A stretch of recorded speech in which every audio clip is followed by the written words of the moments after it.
আসসালামু আলাইকুম। আন্তর্জাতিক সংবাদে আপনাকে স্বাগতম।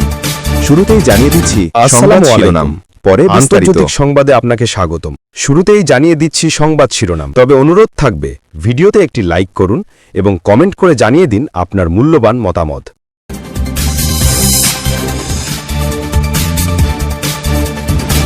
ইরানের নতুন হামলার বিষয়ে ট্রাম্পকে জানাবেন নেতানিয়াহু।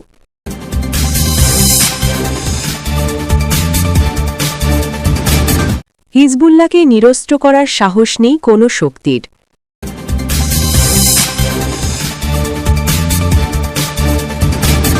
পাকিস্তান অথবা খারেজি, আফগানিস্তানকে যে কোনো একটি বেছে নিতে হবে।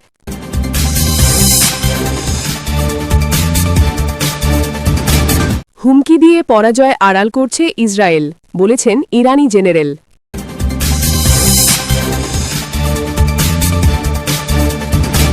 দিল্লিতে বাংলাদেশ হাই কমিশনের সামনে বিক্ষোভ, যা বলছে ভারত।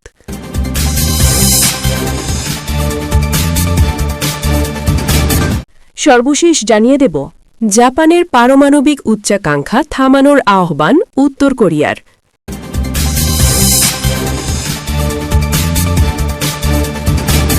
এবার বিস্তারিত খবর। ইরানের নতুন হামলার বিষয়ে ট্রাম্পকে জানাবেন নেতানিয়াহু। ইরান তাদের ব্যালিস্টিক ক্ষেপণাস্ত্র কর্মসূচির উৎপাদন বাড়াচ্ছে, এ নিয়ে গভীর উদ্বেগ প্রকাশ করেছে ইসরায়েল। এই পরিস্থিতিতে ইরানের সম্ভাব্য নতুন সামরিক হামলার বিষয়টি যুক্তরাষ্ট্রের প্রেসিডেন্ট ডোনাল্ড ট্রাম্পকে জানানোর পরিকল্পনা করছেন ইসরায়েলের প্রধানমন্ত্রী বেনিয়ামিন নেতানিয়াহু। শনিবার ২০ ডিসেম্বর মার্কিন গণমাধ্যম এনবিসি নিউজের বরাতে রয়টার্স জানায়, চলতি বছরের মাঝামাঝি ইসরায়েলি হামলায় ক্ষতিগ্রস্ত হওয়ার পরও ইরান ক্ষেপণাস্ত্র উৎপাদন পুনরায় সম্প্রসারণ করছে বলে মনে করছে তেল আবিব। এনবিসির প্রতিবেদনে বলা হয়েছে, ইসরায়েলি কর্মকর্তারা ইরানের ব্যালিস্টিক ক্ষেপণাস্ত্র কারখানা পুনর্গঠন এবং ক্ষতিগ্রস্ত আকাশ প্রতিরক্ষা ব্যবস্থা মেরামতের চেষ্টাকে তাৎক্ষণিক হুমকি হিসেবে দেখছেন। একই সঙ্গে দেশটির পারমাণবিক সমৃদ্ধকরণ কেন্দ্র পুনর্গঠনের বিষয়েও উদ্বেগ রয়েছে।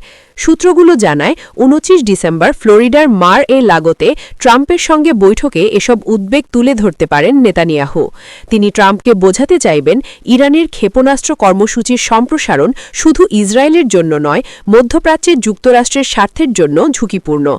এর প্রেক্ষাপটে ইরানের বিরুদ্ধে নতুন কোনো সামরিক পদক্ষেপ নেওয়া হলে যুক্তরাষ্ট্রের অংশগ্রহণ বা সহযোগিতার সম্ভাবনাও আলোচনায় আনতে পারেন নেতানিয়াহু বলে প্রতিবেদনে উল্লেখ করা হয়েছে।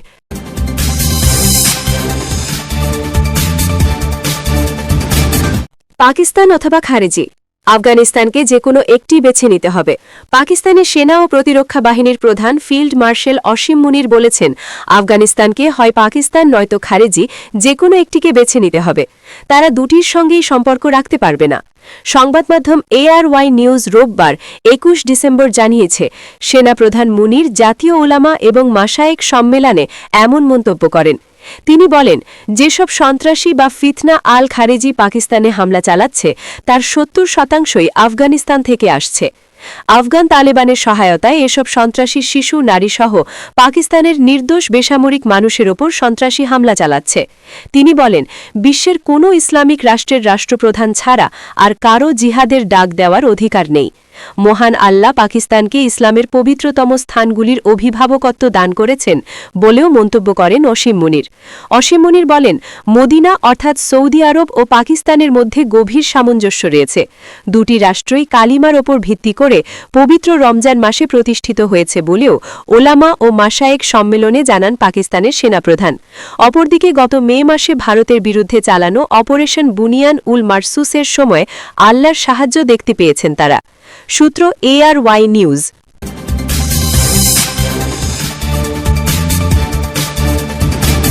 হিজবুল্লাহকে নিরস্ত্র করার সাহস নেই কোনো শক্তির।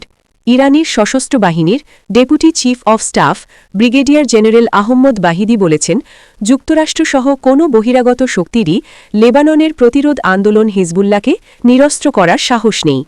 তিনি দাবি করেন, হিজবুল্লাহ কার্যত ইসরায়েলি শাসন ব্যবস্থাকে অচল করে দিয়েছে। শনিবার ২০ ডিসেম্বর এক সম্মেলনে বক্তব্য রাখতে গিয়ে ব্রিগেডিয়ার জেনারেল বাহিদি বলেন, হিজবুল্লাহ জায়নিস্ট শাসনের সেনাবাহিনীকে কার্যত অক্ষম করে দিয়েছে। তিনি বলেন, যদিও লেবাননের আকাশসীমা জায়নিস্ট শাসনের নিয়ন্ত্রণে রয়েছে এবং তারা দূর থেকে ক্ষেপণাস্ত্র চালিয়ে বেসামরিক মানুষ হত্যা করছে, তবুও ইসরায়েল স্থলযুদ্ধে প্রবেশ করার সাহস পাচ্ছে না। ইরানের এই সামরিক কর্মকর্তা বলেন, ইসরায়েল জানে যে স্থলযুদ্ধে নামলে সেটি হিজবুল্লার পক্ষেই যাবে, কারণ স্থলভাগে জায়নিস্ট শাসন ইতোমধ্যেই চূর্ণ হয়েছে।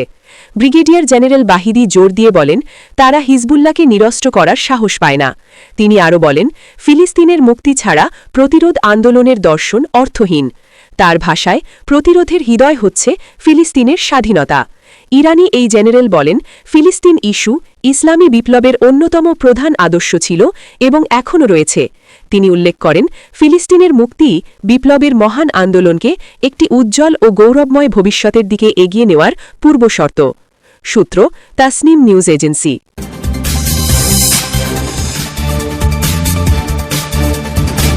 হুমকি দিয়ে পরাজয় আড়াল করছে ইসরায়েল, বলেছেন ইরানি জেনারেল। ইসরায়েল সাম্প্রতিক সামরিক ও কৌশলগত পরাজয় আড়াল করতে হুমকি ও মনস্তাত্ত্বিক যুদ্ধের আশ্রয় নিচ্ছে বলে মন্তব্য করেছেন ইরানের সশস্ত্র বাহিনীর deputy chief of staff brigadier general Ahmed Vahidi. Al Mayadeen টেলিভিশনকে দেওয়া এক বিশেষ সাক্ষাৎকারে তিনি এ অভিমত ব্যক্ত করেন।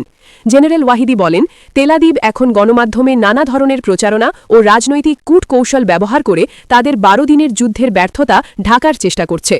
ইরানি এই জেনারেলের মতে, ইসরায়েলি বাহিনী বর্তমানে যে ধরনের হুমকি দিচ্ছে তা মূলত তাদের অভ্যন্তরীণ সংকট থেকে বিশ্ববাসীর দৃষ্টি সরানোর ব্যর্থ চেষ্টা মাত্র।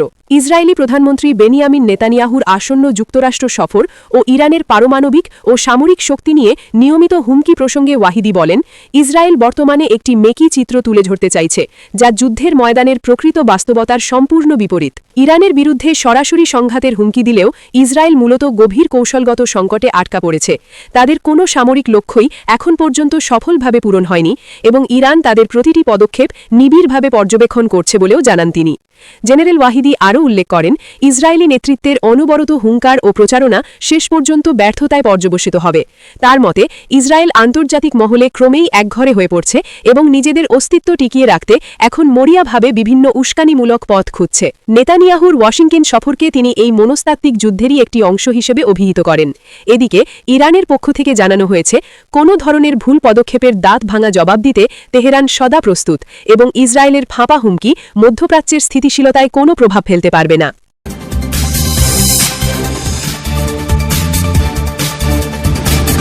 দিল্লিতে বাংলাদেশ হাই কমিশনের সামনে বিক্ষোভ, যা বলছে ভারত। নয়াদিল্লিতে অবস্থিত বাংলাদেশ হাই কমিশনের সামনে বিক্ষোভের খবর নিয়ে গণমাধ্যমের প্রশ্নের জবাবে ভারতের পররাষ্ট্র মন্ত্রণালয়ের মুখপাত্র রণধীর জয়সওয়াল বলেছেন, ঘটনাটি নিয়ে কিছু গণমাধ্যমে বিভ্রান্তিকর প্রচারণা চালানো হচ্ছে। রোববার 21 ডিসেম্বর ভারতের পররাষ্ট্র মন্ত্রণালয়ের ওয়েবসাইটে এই তথ্য জানানো হয়েছে। রণধীর জয়সওয়াল জানান, শনিবার 20 ডিসেম্বর প্রায় 20 থেকে 25 জন তরুণ বাংলাদেশ হাই কমিশনের সামনে জড়ো হয়ে ময়মনসিংহে দীপু চন্দ্র দাসের নৃশংস হত্যাকাণ্ডের প্রতিবাদে স্লোগান নেন এবং বাংলাদেশের সংখ্যালঘুদের সুরক্ষার দাবি তোলেন। তবে কোনো সময়ই হাই কমিশনের নিরাপত্তা বেষ্টনী ভাঙার চেষ্টা বা নিরাপত্তাজনিত পরিস্থিতির সৃষ্টি হয়নি। ভারতের সরকারি মুখপাত্র বলেন, ঘটনাস্থলে দায়িত্বরত পুলিশ কয়েক মিনিটের মধ্যেই বিক্ষোভকারীদের ছত্রভঙ্গ করে দেয়। এ সংক্রান্ত দৃশ্যমান প্রমাণ জনসমক্ষে উপলব্ধ রয়েছে।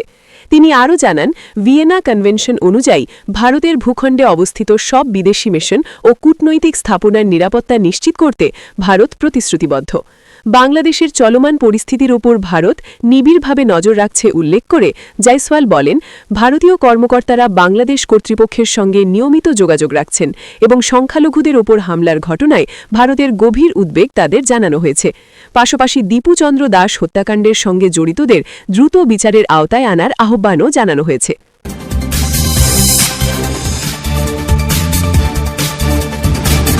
জাপানের পারমাণবিক উচ্চাকাঙ্ক্ষা থামানোর আহ্বান উত্তর কোরিয়ার। জাপানের পারমাণবিক অস্ত্র অর্জনের যে কোনো ধরনের উচ্চাকাঙ্ক্ষা সম্পূর্ণভাবে বন্ধ করা উচিত, এমন কঠোর অবস্থান নিয়েছে উত্তর কোরিয়া। দেশটির রাষ্ট্রীয় সংবাদ মাধ্যম Korean central news agency KCNA রবিবার এ সংক্রান্ত প্রতিবেদন প্রকাশ করেছে। KCNA এর প্রতিবেদনে বলা হয়, সাম্প্রতিক সময়ে জাপান প্রকাশ্যেই পারমাণবিক অস্ত্র তৈরির বিষয়ে ইঙ্গিতপূর্ণ বক্তব্য দিচ্ছে। উত্তর কোরিয়ার মতে, এই ধরনের উচ্চাকাঙ্ক্ষা শুধু জাপানের নিজস্ব নিরাপত্তার জন্যই নয়, বরং গোটা পূর্ব এশিয়ার শান্তি ও স্থিতিশীলতার জন্য একটি গুরুতর হুমকি তৈরি করতে পারে।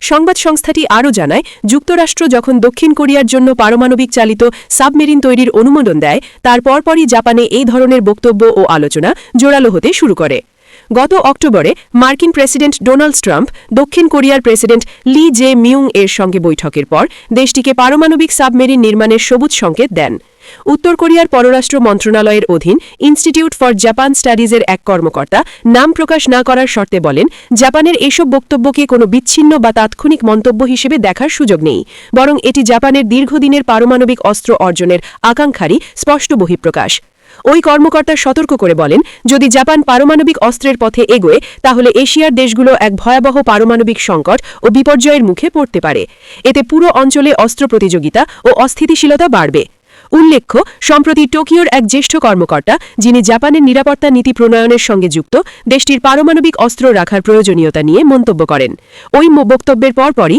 উত্তর কোরিয়া এই কড়া প্রতিক্রিয়া জানাল তথ্যসূত্র রয়টার্স এএফপি